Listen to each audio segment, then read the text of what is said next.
So what you're going to want to do is click sign in. And I'm not going to use my actual Google. I'm going to show you guys using a different account for John Doe. So you're going to do J, or first initial, last name, at apps.earlymart.org, and your original password is going to be earlymart. Once you sign in, it's going to ask you to change your password, and Chrome will ask you to save your password. Don't do it with this one, obviously. You want to do it with your regular one. So here I'll change my password to something. It likes to have a capital and a symbol, so a real easy one. If I did, I could do capital J, John, 1 2 3 4, John, capital J, John, 1 2 3 4, and that should go. It probably didn't like it because it's John, so I'll try 1 2 3 4 J Doe. I'm going to do capital J Doe. And that went. So now I can hit save password if I wanted to. Now, right here with these boxes, if you click that, that'll show you the apps that you have available to you using your Google Apps for Education. In fact, you have all of these. So there's quite a bit of things that we get for this account. So what I want you guys to check out is Drive.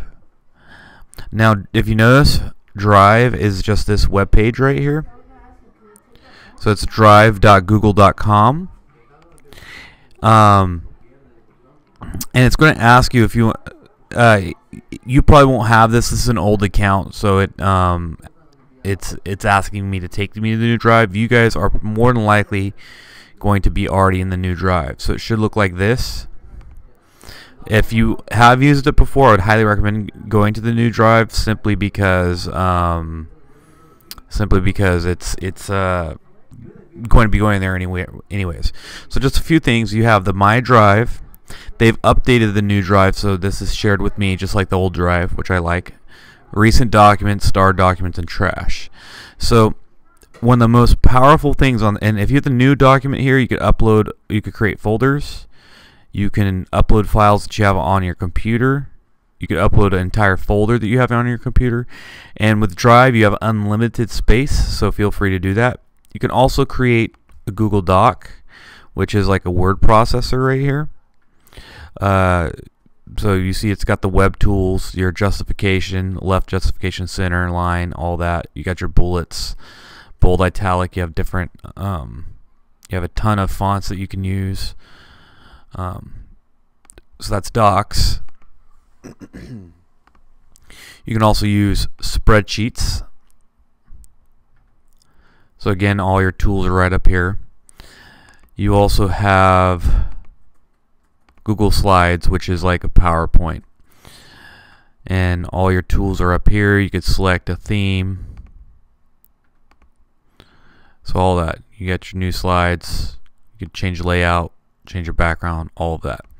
So that's all embedded in the new. You even have more stuff like Forms or Google Drawings, which is very similar to the old Paint program. So students like that, if you get your students using this. You should be able to, in the long run, just type in here district unit plans, and it should even do a drop-down box. If I hit enter, oh, and now it finally does show up. So in the long run, that'd be an easy way to do it.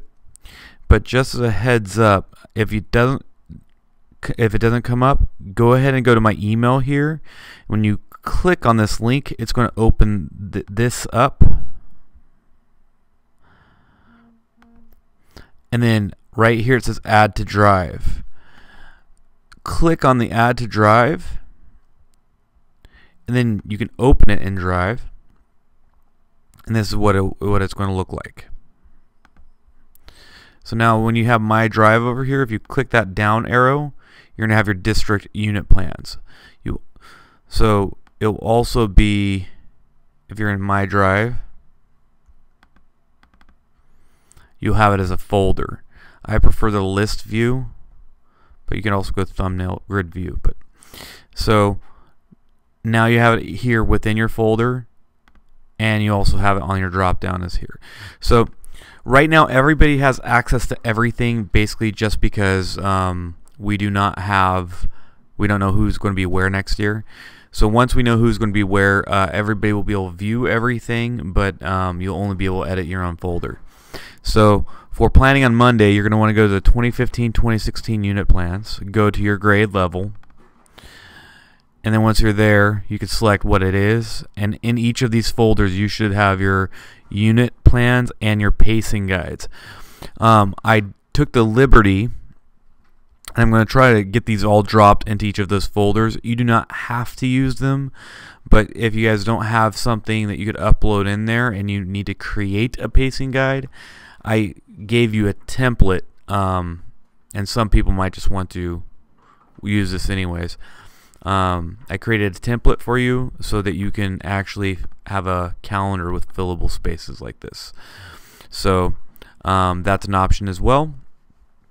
That way you have something that's a Google Doc that will work for you in that way. Alright, feel free to give me a text or an email if you need help. And on this one, you have all your months on the bottom. So I would just, if you do it, you click here to rename it, and you name it 2015-16 5th grade math pacing guide or something like that. Okay, or 2nd grade math. Alright, so shoot me an email or a text if you need any help, and I hope this is beneficial to you. Alright, bye.